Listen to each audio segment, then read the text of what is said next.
Hi, my name's Brian Miller. I'm an attorney. I practice law in Montana, and I think I've uncovered why we are not making scientific progress in the science of extraterrestrial life. And I think I have identified specific things we can do to finally get some answers. So let me share my ideas with you and let me tell you what I'm doing. I have started this YouTube channel, and this is a little video explaining my project here. I'm going to be interviewing prominent scientists. I've already gotten written commitments from some of them. And in the coming months, I'm going to be releasing interviews on this YouTube channel, and I'm going to be exploring this issue and trying to get some real answers. My goal is to see if we can't get real scientific answers to the question of extraterrestrial life. The technology is there. All we need to do is examine our thinking and have the correct thinking, and then we can move forward. So let me explain to you why I feel this way. And my conclusions here are based on actual conversations I've had in email exchanges with scientists and my own research and my own thinking and applying my analytical skills as a lawyer to this question. Okay, so the first problem that we have is something called Fermis Paradox. And Fermis Paradox asks the questions, if they are existing, why aren't they already here? And the problem with Fermis Paradox is this, is that at its core, what Fermis Paradox really is asking is, if extraterrestrials exist, why haven't they just shown themselves in public? Why haven't they gone to the White House lawn? That's a very 1940s view of extraterrestrial mentality. And I think that the truth of extraterrestrial reality is that if there are such beings, they are probably going to be interested in exploring habitable planets, but there is no reason to assume that they would be interested in our human dramas. You know, I mean, they could have completely different value systems. Some of these beings could be reptilian-based or insectoid-based or from some avian line. I mean, we just don't know. We know nothing about any of this stuff, and we can't assume anything either. So when you think of it that way, that they would be more interested in the planet, and there's no reason to assume they'd be interested in our human dramas, it explains quite clearly why they would not announce themselves. And it shows that it's just an assumption that they would. Okay, so that's not scientific proof. That's just an assumption. If you take that out, then you realize there's really no barrier to them coming here in the past and being here right now.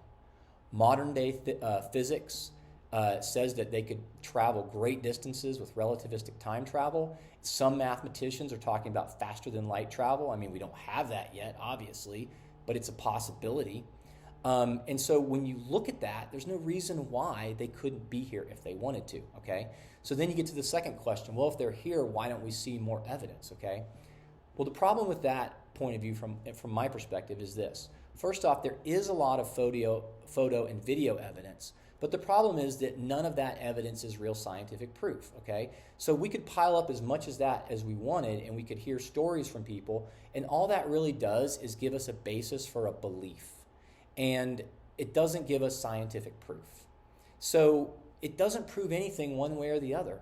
And we can keep getting more photographs, and I think we could even get disclosure reveals or whatever. And no matter how much of that type of evidence we get, it's still not going to be scientific proof.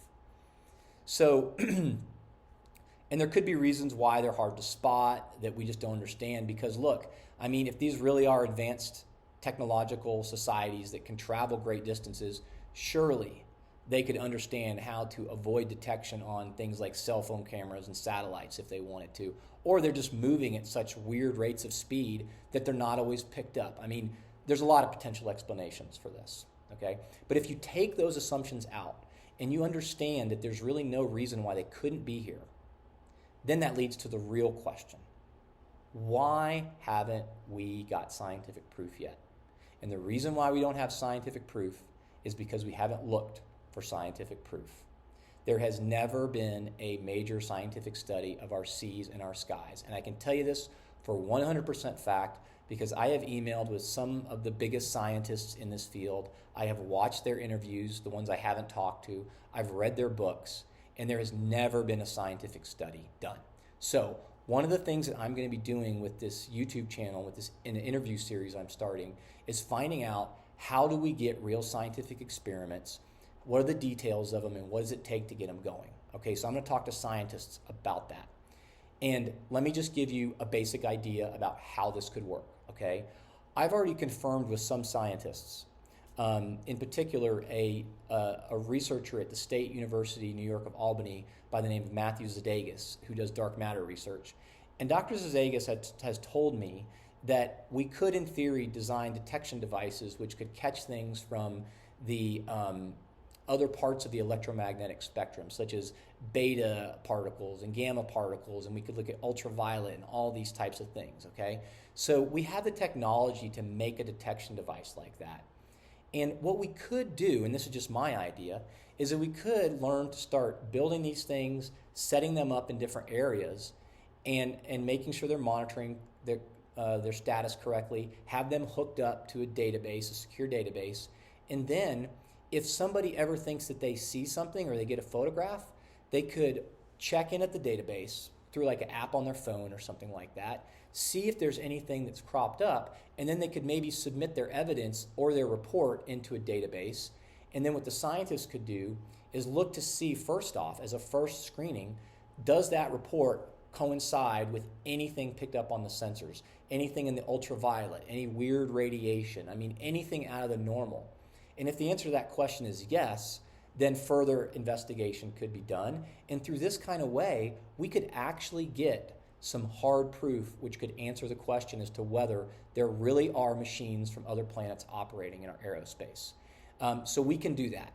And we haven't done it yet. And so I'm really going to be focused on that issue.